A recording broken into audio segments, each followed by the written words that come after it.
De onde vem essa premissa de não incentivar as pessoas a saberem a história das coisas, dos lugares, de tempos que já passaram? Belo Horizonte é conhecida por ser uma cidade cartesianamente planejada, mas não se ouve dizer muito por aí o que foi preciso destruir para colocar a cidade em pé. Uma cidade branca e excludente em seu projeto, mas que, mesmo com tantos esforços, não conseguiu apagar as manifestações negras que vemos brotar e resistir pelas frestas. Em Belo Horizonte, eu já morei no bairro Nova Floresta, no Prado, na Serra, no Nova Floresta de novo e agora no bairro União. Estou aqui há mais ou menos um ano, interessada em saber as histórias que construíram essas ruas. E foi estranho me dar conta que nunca tive antes curiosidade em saber mais sobre os chãos em que pisei nessa cidade. Afinal, o que tem debaixo dessas camadas de asfalto? O bairro União é localizado na região nordeste da cidade. Essa região era composta por várias fazendas ainda na época do Curral del Rei. Fazendas que eram propriedades particulares e que ofereciam produtos variados, importantes para a redondeza, como leite, queijo, madeira e tijolos, inclusive participando da construção da cidade. A partir de 1930, assumindo ainda mais o ritmo urbano e de modernização, parte do território dessas fazendas foi usado para construir fábricas, para atender novas demandas comerciais. Assim, podemos dizer que os bairros da Regional Nordeste, que começaram a se consolidar a partir da década de 60, tiveram suas raízes em vilas que eram compostas por trabalhadoras e trabalhadores ou das fazendas ou das fábricas da região. Havia as vilas com caráter rural e as vilas operárias. As vilas operárias foram construídas para que trabalhadores ficassem mais perto das fábricas, promovendo uma maior produtividade, onde regras estritas de comportamento eram estabelecidas e a desordem e a vadiagem não eram toleradas. Já as vilas rurais, que mantinham muitas características de uma vida na roça, com plantações e criações de animais, foram ocupadas especialmente por pessoas que vinham para BH procurarem oportunidade de trabalho. Sem lugar para dispor para esses novos moradores, as antigas fazendas foram loteadas com mediação da prefeitura e, aos poucos, dando origem aos bairros que conhecemos hoje. De maneira geral, as vilas da região Nordeste eram subúrbios da capital, uma das regiões para onde as pessoas pobres eram direcionadas. A princípio, a infraestrutura era muito precária, o que foi melhorando um pouco com o tempo, também por causa da iniciativa de próprios moradores. Devido à inexistência de iniciativas de integração da população negra à sociedade brasileira após a abolição da escravidão, com essas informações já é possível deduzir, sem muita margem de erro, que a grande maioria das pessoas, trabalhadoras das fábricas e fazendas e moradoras das vilas, eram negras. O que é possível notar da sua história no bairro? O que foi apagado e o que permanece do passado nesses quarteirões? Eu descobri algumas coisas. O bairro União, especificamente, tem a sua origem no loteamento de fazendas e, portanto, vem de uma qualidade rural. Inicialmente era conhecido como Vilas Reunidas, porque foi o resultado do ajuntamento de 6 vilas: Lajinha, Marília, Vilma, Maria Joana, Severa e Americana. Recebeu a atual denominação no ano de 1988. Parece recente. Aqui tem rua com nome de pedra, de gente que não se sabe quem é, com palavra que parece inventada. Mas saltam aos olhos a quantidade de ruas com nomes de homens. Tem militares e políticos, em sua maioria, um pastor, um poeta e um revolucionário. Uma coisa curiosa são as 7 ruas paralelas com nomes de sonoridade inglesa: Wallace, Edson, Johnson, Oliver, Bolívar, Lincoln e Jefferson. Tem ainda a Nelson, que corta perpendicularmente as anteriores. Alguns nomes remetem a presidentes norte-americanos, outros não remetem a ninguém específico, mas todos estalam estranho na boca. Parece que essas ruas correspondem à antiga vila americana que foi agregada ao bairro. Eu fico pensando quantas coisas interessantes deveriam ter nessa vila e que dariam nomes muito mais bacanas para essas ruas. Como um bairro feito de vilas com nomes de mulheres pode ter permitido isso. Quão óbvia e enviesada foi aqui a interpretação da palavra americana. Uma pena. Outra rua que tem uma importância no bairro, uma das mais extensas, é a Rua Arthur de Sá.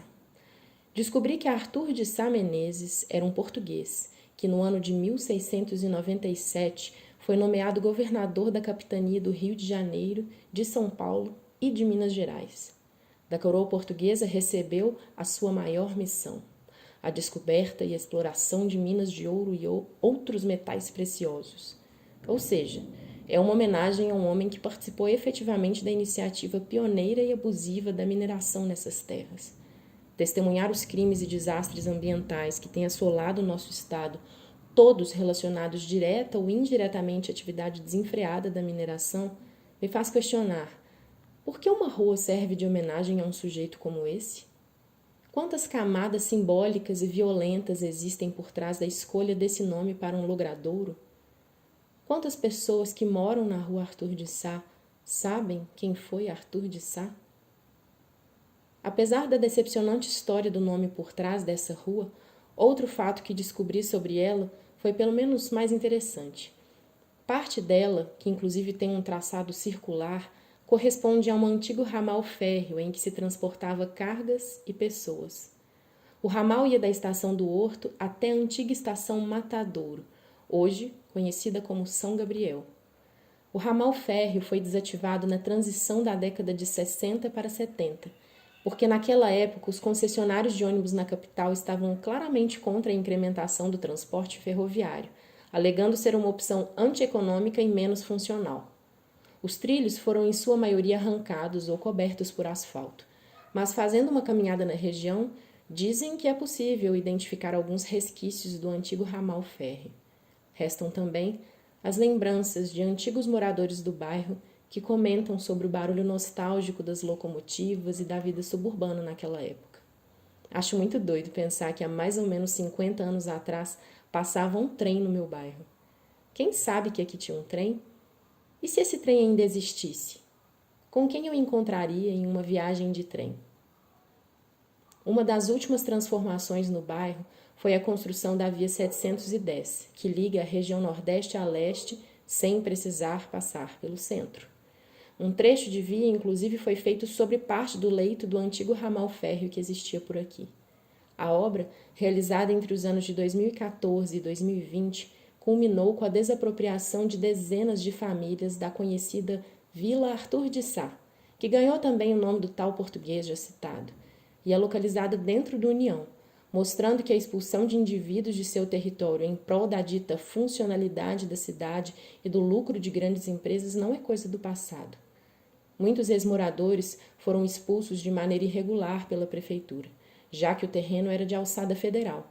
E apesar das lutas judiciais, muitas famílias não conseguiram justas indenizações ou demoraram anos para recebê-las, tendo que se sustentar durante muito tempo com uma bolsa aluguel no valor de R$500.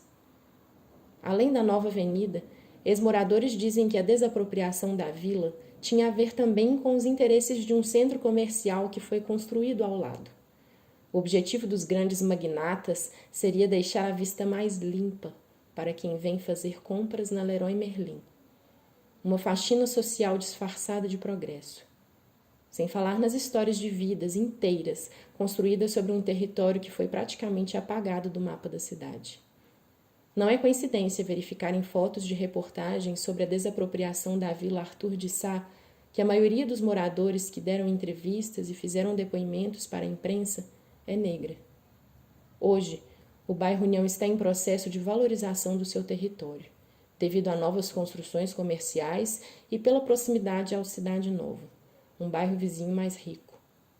Assim, o União sofre também com a especulação imobiliária, e vários prédios começam a despontar na vista, modificando o caráter de cidade de interior do bairro. Eu moro no 3º andar de um dos prédios mais antigos do União, e daqui, do meu lado esquerdo, é possível ver ainda a organização das construções mais simples, com as lajes, tijolos à mostra, com quintal e sempre em movimento de puxadinho. À medida que desloco o olhar para a direita, os prédios vão brotando na paisagem.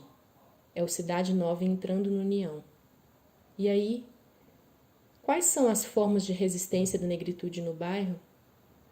Depois de entender melhor a história do União, não tem como não associar os processos violentos de apagamento com a população negra.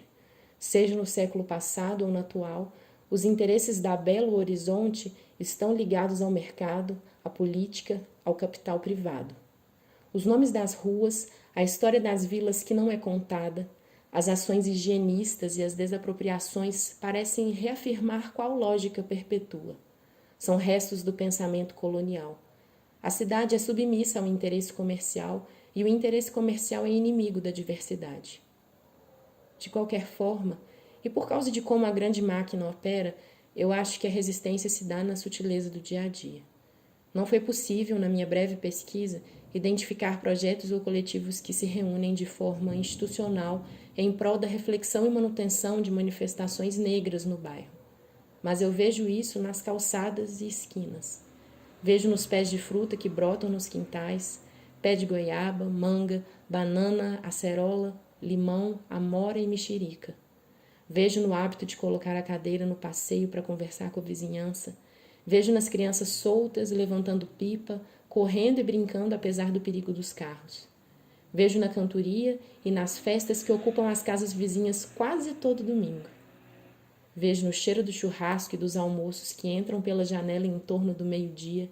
É cheiro de comida boa, que dá água na boca. Vejo nos bichos que curiosamente atravessam a rua de baixo. É gato, cachorro, galinha, pintinho, pato e já vi até um cavalo. Vejo no olhar e no jeito de dar bom dia. Vejo na convivência que ainda guarda uma dimensão coletiva, uma dimensão de afeto.